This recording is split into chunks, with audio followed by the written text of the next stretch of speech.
The status of the interpellations was, I believe, we paused for a while, took a break, and I now would like to recognize Senator Marcoleta for his closing statements, if the good gentleman from Cavite will allow. Well, if the senator on the floor, who has the floor, will allow, because when the chair suspended the session,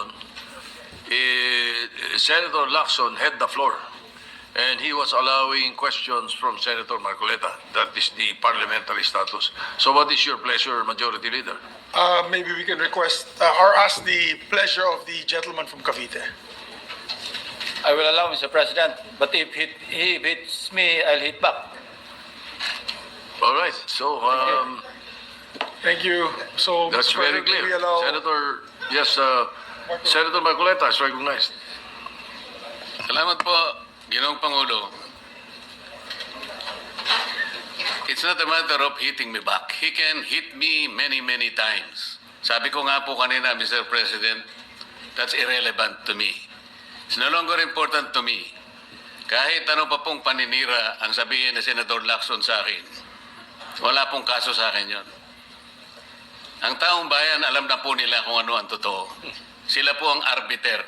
Silang magsasabi kung totoo lahat po ang pinag-uusapan natin dito at kung ano ang sinabi laban sa akin. Ang gusto ko lang pong linawin, Mr. President, kung talagang pinaninindigan ni Senator Lacson yung patakaran na kanyang huling sinabi at binigyan ng emphasis kung saan ang mga ebidensya pupuntahan natin.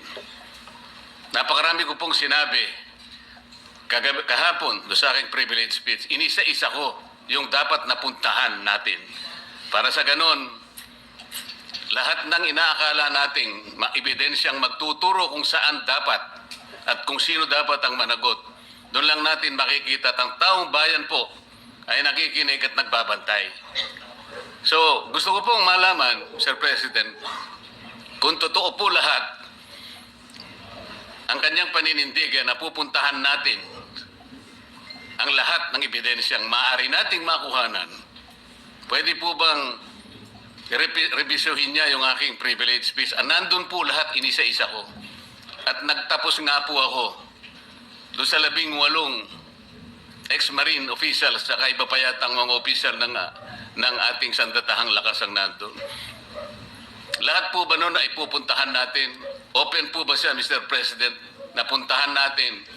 Alang-alang doon sa pagkuha natin ng katotohanan. At makukuha lang natin ang katotohanan kung haharap lahat ang mga taong binanggit ko sa aking privilege speech. Huwag tayong magbibigay ng teorya ng kahit ano. Ako po'y nananalig na kapag sila'y humarap, may kakayahan naman ng komite, Mr. President. Makita natin kung talagang nagsisinungaling o hindi. Meron po tayong patakaran. Meron tayong remedyo kapag nagsisinungaling sila. Nakukontempt natin, ikinukulong po natin ang nagsasabi ng hindi totoo. Payagan lang natin, lahat sila may karapatang magsabi, mag-contribute sa ikahanap ng katotohanan na lahat po tayo ay merong interes. Yun lang po gusto ko malaman, Mr. President, kung si Senator Lacson po ay tapat sa kanyang paninindigan, dapat sana lahat po ng aking sinabi, hindi naman po makakasama, makakatulong po sa ating lahat para makagawa tayo ng isang ulat.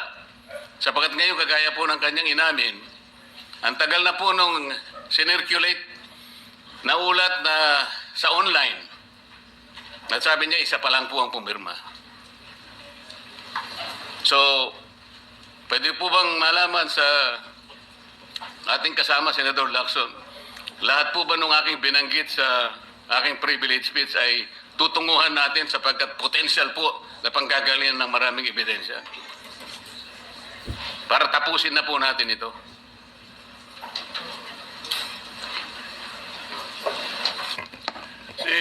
Senator Lacson sat down. He no longer has the No, floor. Mr. President. Senator, the Majority Leader. Yes, para wala na daw gulo, di pa nalaking gulo. Binulungan ako ni Senator Lacson. Yes daw. Kailan po kaya, Mr. President, mag-uumpisa? Ay, hindi ko na po alam yun. Kasi po, kung yes, bitin na naman po, Mr. President. Ayoko pong mabitin ng taong bayan, Mr. President. Kaya gusto ko pong malaman kailan, anong oras, tuloy-tuloy po ba para sa ganun? Ay mapayapa naman ang kalooban ng ating mga kababayan. Mr. President, may I respond? Yes, Senator Lacson. Isa lang po, baka pwedeng pirmahan niyo muna yung partial committee report. Seryoso po ba kayo? I'm serious, Mr. President. So we can get over it, no? Because that is a partial. And move forward. Yes, that's a Partial, and then you can move forward to the next one. That is correct, Mr. President. Paano ko po Yes, but, pipirmahan again, para sa report, Mr. President? Ang gusto ko makumpleto muna, kaya nga po ako'y nakikiusap, puntahan po natin ang mga potential areas of evidence. Kung payag naman po kayo, umuuna kayo, tinatanong ko lang ngayon, meron na po ba tayong schedule? Sana mo po, kahit weekly lang, Mr. President, tapusin na po natin ito. I believe that the Committee on Rules should tackle that particular question because today I found out that those members, those so-called ex-military soldiers that you're mentioning and the people behind it, some members of Congress filed a case of cyber libel on them. And therefore, I think the Committee on Rules should check first whether we can call a hearing on that particular issue kung ganong mayroong kaso at mayroong ongoing case. So I suggest that your question and the privilege speech and the ensuing debates thereafter be referred to the Committee on Rules. I would like to entertain a motion to that effect, Mr. Majority Leader. I don't think we can answer the question of Senator Marcoleta now because of that particular issue. Yes, Mr. President. Dahil po ba, Mr. President, merong nagsampa ng demanda doon sa mga taong inakala nating makakatulong sa atin? Magiging sagwil na yon para hindi natin sila tawagin. So, ibig sabihin pwede palang i-demanda na lang at ang gustong magkukusa na pumunta rito. Tapos na tayo. I cannot answer your question. That's the reason I'm saying that we should ask the Committee on Rules to rule on that. You can be right, you can be wrong. But I do not want to answer you and tell you that you are right and that we can do that. It's Kaya nga po. better that we have the Committee on Rules decide. You are a member of the Rules Committee. Why don't you take it up? That is the best thing to do. And not belabor the issue. Majority Leader. Mr. President, I'm not belaboring the issue kasi po sumagot na si Senator Lacson na may pagpayag na po. So wala na pong problema doon. Ang pinag-uusapan na lang para malinawan, schedule na lang po hinihingi ko. Yes, he has not given the schedule yet. And he might even think of checking with the Rules Committee first on whether we can do that right away or not. Salamat po, Ginoong Pangulo. Majority Leader. Thank you, Mr. President. The good Minority Floor Leader would just also want to weigh in. The Minority Leader, Senator Alan Cayetano, is Mr. recognized. President, good afternoon. Sir President, obviously po, iba ang point of view ng dalawa nating kasamahan. Pareho nating ginagalang. Let me appreciate the passion of both of them to get to the bottom of the biggest scandal, at least monetarily, the biggest graft and corruption scandal to hit the country in our history. No? If you look at the amounts, it's staggering. But may I make this manifestation just to encourage all of us that there are simple ways also of finding some solutions to the problem.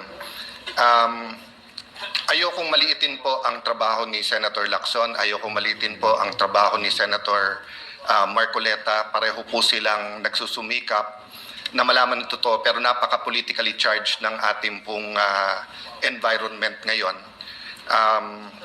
First, Mr. President, I'd like to mention during the budget hearing, I asked Secretary Vince Dizon a very simple question. Ba't hindi nalang utusan lahat ng DE, samahan ng COA, samahan ng barangay captain, sa listahan na hawak ng DPWH ng 2023 or 2022 pa hanggang 2025 project, kunan lang ng picture. Para kung may picture at hindi pa bayad, hindi ghost yon.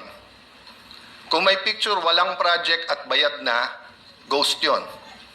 Kung may problema, substandard o kung ano man, kita na natin sa picture. Kasi si Senator Lacson na mismo ang nagsabi din sa atin na as time goes by, umiiba yung numbers ng actual na ghost at hindi. No?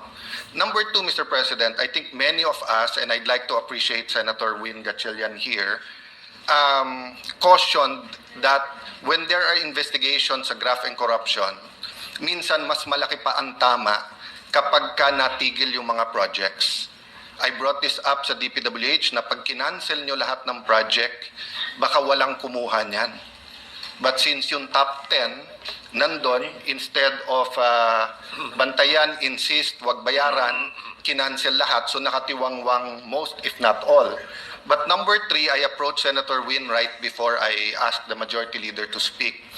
Nabasa ko po sa online, sa major dailies na wala pang nabibid sa 2026 budget ang DPWH. I'm not that sure if that's 100% correct, but it seems to be correct na marami sa mga project hindi pa nabibid. One of the problems daw was the pricing of materials na maaring magbago na naman because of the price increase. So this is the problem, Mr. President.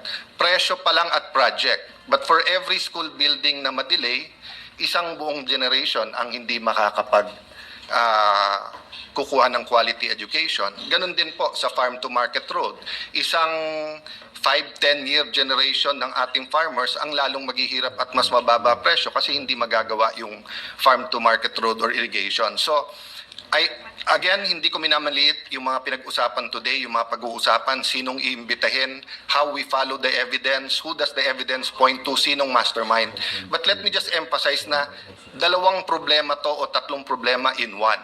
Hold someone accountable, but how do we put enough trust in our system, in DPWH, in our infra projects to get it rolling, di ba? So, the third whammy, palapit na yung tag-ulan. Pag hindi na bid ang project ng hanggang April, hindi po mag-uumpisa yung mga projects ng May. Parati nating hinahabol ang summer kasi doon po mabilis gawin ang mga project lalo kung may excavation.